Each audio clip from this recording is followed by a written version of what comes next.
Assalamualaikum warahmatullahi wabarakatuh. Selamat pagi saudara-saudara sekalian. Kita lanjutkan pembelajarannya. Kita masuk ke asesmen sumatif semester 1 atau bisa dikatakan sebagai penilaian akhir semester ya. Untuk biologi kelas 1 kelas 10 semester 1. Ini kebetulan pakai buku Pupena halaman 51. Kita langsung saja ke yang pertama. Sifat yang dimiliki virus ditunjukkan oleh nomor bersifat uniseluler, bersel 1. Itu tidak mungkin ya, tidak mungkin kalau virus itu bersel 1. Peralihan makhluk hidup dan benda mati, yes. Dapat berkembang biak, yes. Hanya dapat hidup sebagai parasit dalam sel hidup, yes. Memiliki mitokondria, tidak mungkin. Orang bersel 1 aja tidak, mana mungkin cukup mitokondrianya masuk, ya kan?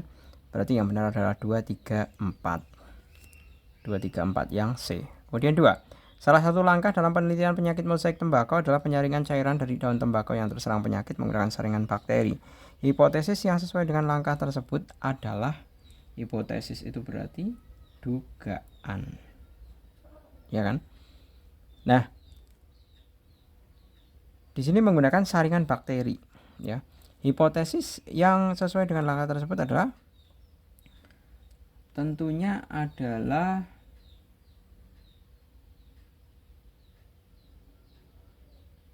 karena dia menggunakan saringan bakteri ya. Pertama, menggunakan saringan bakteri ini kan dimungkinkan.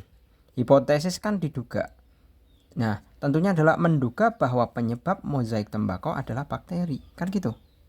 Jadi kita bisa menjawabnya adalah penyakit mozaik tembakau disebabkan oleh bakteri. Karena kita menduga penyebabnya itu bakteri. Nah, oke lah, coba kita mau nyaring mendapatkan bakterinya dari mana? Dengan menggunakan saringan bakteri. Walaupun dalam kenyataannya kan lolos, karena ternyata penyakit mozaik tembakau itu kan disebabkan oleh virus. Seperti itu. Jadi jawabannya adalah yang C. 3. Bagian yang ditunjuk oleh X adalah, nah ini tentunya adalah bagian kepala ya, X secara struktur keseluruhan. Nah, namun dia ditunjukkan di dalamnya. Di dalamnya ini kan ada benang-benang helix yang merupakan materi genetik, bisa DNA atau mRNA ya. Bisa DNA atau RNA dari virus. Jadi jawabannya adalah yang B. Lanjut. 4. Seorang ilmuwan berniat meneliti virus yang menyebabkan penyakit pada buah melon. Sampel virus yang diambil dari pohon melon kemudian dibiarkan pada media agar yang diperkaya ekstrak buah melon. Perkiraan hasil dari pembiakan virus tersebut adalah bahwa perkiraan hasil dari pembiakan virus tersebut adalah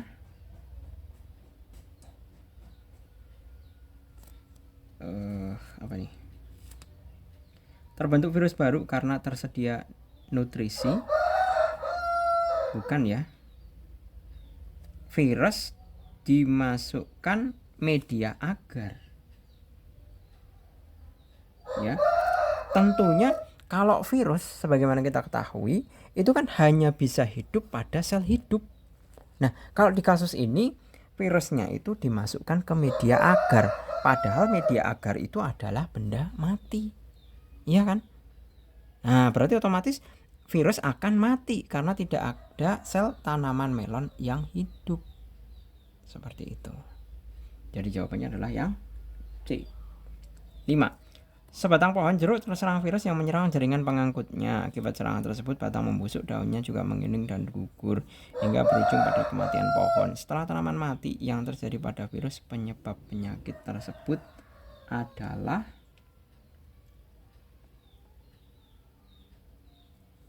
daunnya juga menguning dan gugur hingga berujung pada kematian pohon. Setelah tanaman mati, yang terjadi pada virus. Nah, kita ingat sifat virus bahwa virus itu dapat dikristalkan. Kalau virus dalam bentuk kristal itu bagaimana? Virus itu dalam keadaan inaktif, ya. Inaktif itu bukan berarti mati, ya. Inaktif itu mungkin dalam kondisi tersebut dia tidak hidup, tapi suatu saat dia menemukan sel hidup, dia bisa mereplikasi lagi. Jadi yang terjadi pada virus penyebab penyakit tersebut adalah kalau di dalam tanaman yang mati berarti dia inaktif hingga menemukan inang tanaman baru. 6. Ketika pandemi COVID-19 terjadi, berbagai upaya dilakukan untuk mengatasinya. Berikut adalah beberapa langkah yang dilakukan.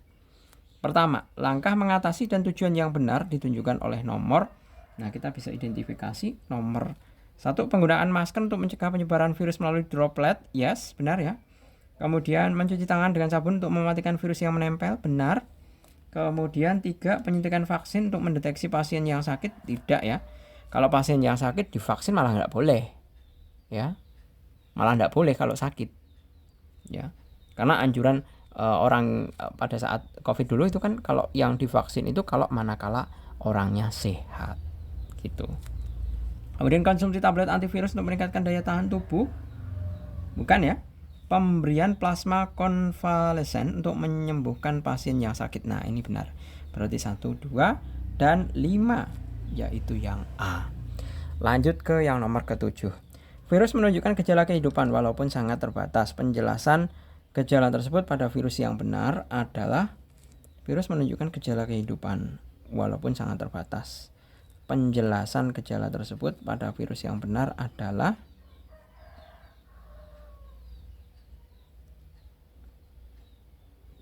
virus menunjukkan gejala kehidupan walaupun sangat terbatas.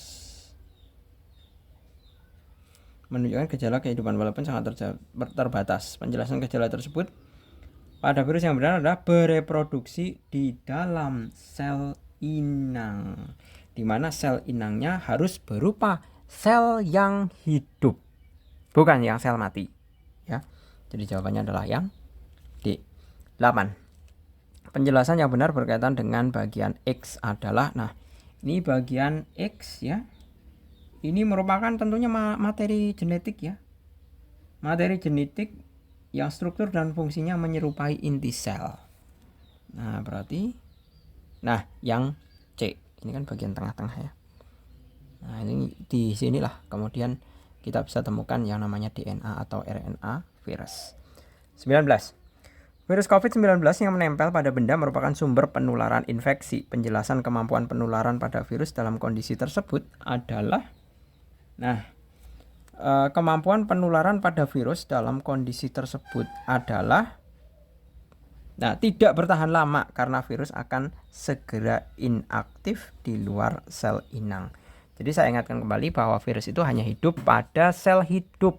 Manakala dia berada pada sel mati, maka dia langsung memposisikan dirinya sebagai sel yang bukan sel ya, sebagai virus yang inaktif atau tidak aktif. Tapi inaktifnya itu sekali lagi dia bukan berarti mati ya. Jadi jawabannya adalah yang D. 10. HIV adalah salah satu jenis virus yang menyerang dan merusak sistem kekebalan tubuh sehingga dapat menyebabkan AIDS. Pada penderita AIDS, kemungkinan besar dapat mengakibatkan kematian. Hal tersebut disebabkan karena mengakibatkan kematiannya itu karena infeksi berbagai macam penyakit ya, yang D.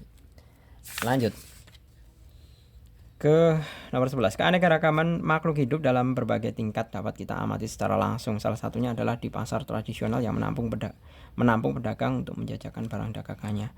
Pedagang yang objek jualannya menunjukkan keanekaragaman tingkat gen itu adalah, kalau gen kemarin sudah dicontohkan ya, mengenai jenis-jenis pisang, jenis-jenis durian. Nah, kalau di sini adalah toko manis durian yang menjual berbagai macam durian. Jadi sama buahnya, duriannya, tapi jenisnya berbeda-beda. Seperti halnya kemarin itu kan ada durian petruk, durian montong ya.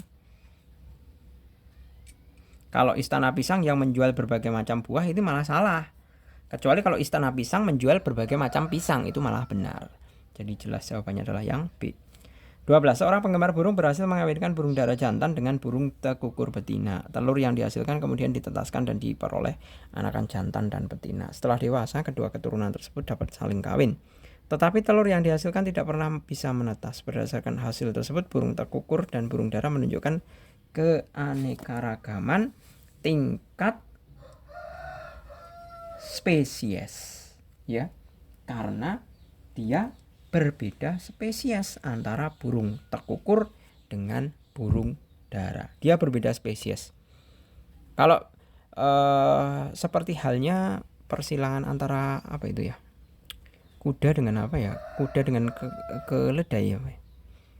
Nah, itu biasanya juga bisa dikawinkan, tapi kadang-kala kalau tidak satu spesies itu umumnya nanti letal. Letal itu dalam artian mati. Jadi bayi lahir bayi kemudian mati. Itu biasanya kalau yang tidak satu spesies. Nah, seperti halnya ini burung dara jantan dan burung tekukur betina. Telur yang dihasilkan kemudian ditetaskan dan diperoleh anakan jantan dan betina. Setelah dewasa, kedua keturunan tersebut dapat saling kawin, tetapi telur yang dihasilkan tidak pernah bisa menetas. Nah, ini karena apa? Ya karena itu, karena perbedaan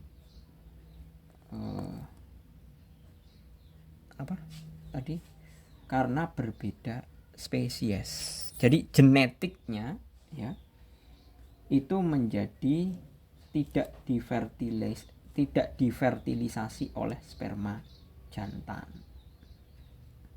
Jadi bersifat infertil atau mandul, dengan kata lainnya adalah mandul ya. Jadi telurnya itu memang sudah mandul, tidak ada tapi bisa dimungkinkan dua ya, spermanya yang tidak bisa membuahi sel telur atau sel telurnya yang mandul. Soalnya keberhasilan dari sebuah perkawinan sedemikian hingga kalau konteksnya unggas atau burung itu kan hasil perkawinannya akan menghasilkan telurnya. Bakalan telur itu yang nanti akan menjadikan individu baru.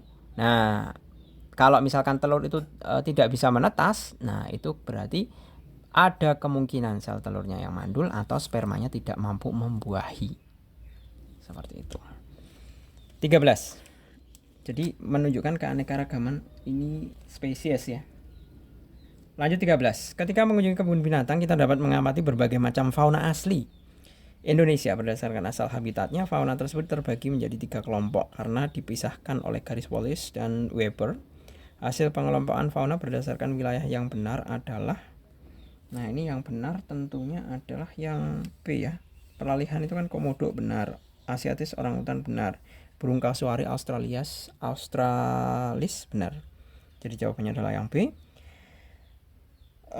Kemudian yang 14. Nah, ini kalau kemarin curcuma domestica sama apa kemarin tuh? Felis domestica ya. Nah, kalau sekarang ini sama-sama curcuma. Ya. Dia sama-sama curcuma. Berdasarkan nama yang dimiliki dapat disimpulkan keduanya merupakan 2 organisme. Nah, ini sama-sama curcuma. Curcuma berarti genusnya sama kan? Genusnya sama, spesiesnya berbeda. Jadi kita bisa menjawab spesies berbeda, genusnya sama, yaitu yang D. 15. Monera fungi plantae merupakan 3 kingdom yang berbeda. Tetapi di antara ketiganya masih memiliki persamaan. Persamaan ketiga kingdom tersebut adalah, nah, persamaan antara monera fungi dan plantae adalah memiliki dinding sel. Kalau kloroplas plantae punya, tapi monera kan tidak punya. Heterotrof salah, plantae itu autotrof. Bersel tunggal, plantae itu bersel banyak. Jadi yang benar adalah yang E, memiliki dinding sel. Kemudian 16. Orang utan terancam mengalami kepunahan. Hal tersebut karena kawasan hutan yang merupakan habitat aslinya dialihfungsikan menjadi perkebunan sawit. Upaya konservasi yang sesuai untuk dilakukan terkait kondisi tersebut adalah, nah upaya konservasinya adalah ini orang utan kepunahan, hutan yang merupakan habitat aslinya dialihfungsikan. Habitat aslinya itu udah berubah fungsi jadi perkebunan sawit. Berarti kan nggak mungkin dia hidup di dalam perkebunan sawit itu. Nah, berarti perlu dipindahkan. Orang utannya dipindahkan dengan cara apa? Berarti ditempatkan secara ex situ.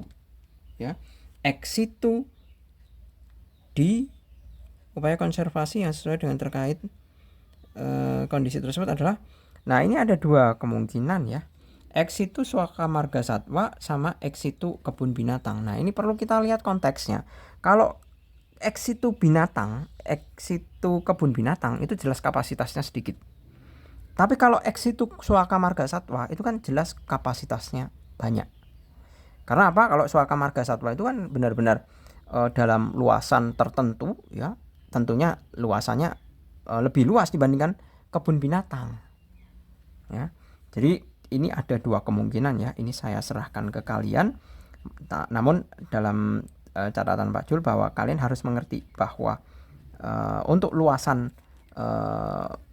area konservasinya itu tentu Suaka Marga Satwa itu lebih luas dibandingkan kebun binatang. Nah, di dalam konteks ini karena kawasan hutan itu kan tentunya orang hutan yang diselamatkan bukan hanya 1, 2, 3, 4. Ya kan? Kalau misalkan cuma 1, 2, 3, 4 masuk ke kebun binatang. Tapi kalau ini masalahnya di dalam kawasan hutan yang sudah berubah fungsi, otomatis penghuni hutan dari jenis orang hutan sendiri itu kan pasti banyak. Bukan hanya 1, 2, 3, 4 tadi seperti yang saya katakan. Ya. Jadi kalau Pak Jul lebih prefer ke ex situ Suaka Marga Satwa. Kemudian 17. 3 takson pertama dalam klasifikasi makhluk hidup berurutan adalah tentunya yang pertama yaitu film. Takson pertama dalam secara yang berurutan kok ya. Yang berurutan adalah di sini ada 5 spesies, genus, kemudian family. Atasnya lagi ordo ya. Berarti jelas yang E. Lanjut nomor 18. Tumbuhan lumut dikategorikan sebagai anggota dalam kingdom plantae. Alasan sesuai yang berdasarkan klasifikasi tersebut adalah kenapa dikatakan sebagai kingdom plantae? Plantae itu kan tanaman.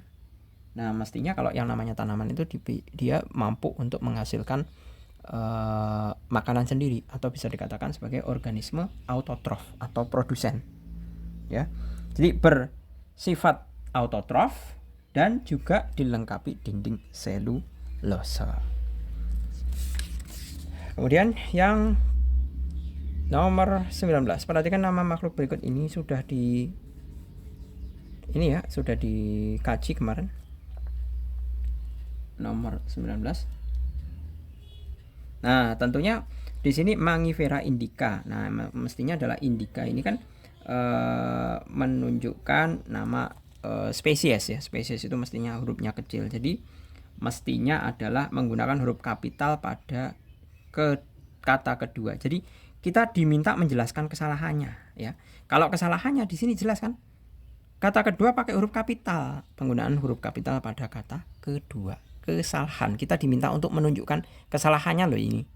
Bukan manakah yang benar. Jadi diminta manakah bagian yang salah.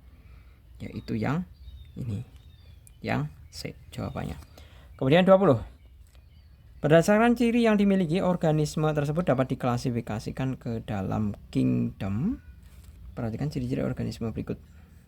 Nah, ini ada sel penyusun tubuh bersifat eukariotik, memiliki dinding sel, tubuh uniseluler, memiliki kloroplas. Nah, tentu jawabannya adalah protista.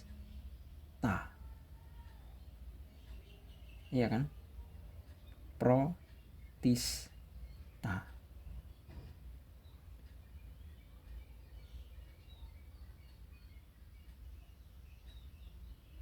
Jadi ciri tubuh berupa tubuh uniseluler,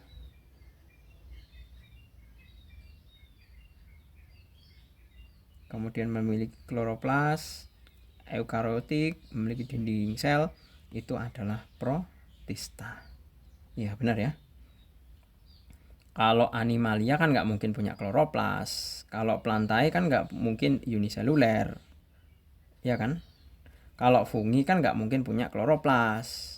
Gitu. Jadi logikanya tinggal kita cocokkan apakah keempat-empatnya ini ada di dalam option A, B, C, D, E itu. Jadi jawabannya adalah yang B, protista. Gitu saya akhiri, semoga bermanfaat. Terima kasih, selamat pagi, assalamualaikum warahmatullahi wabarakatuh.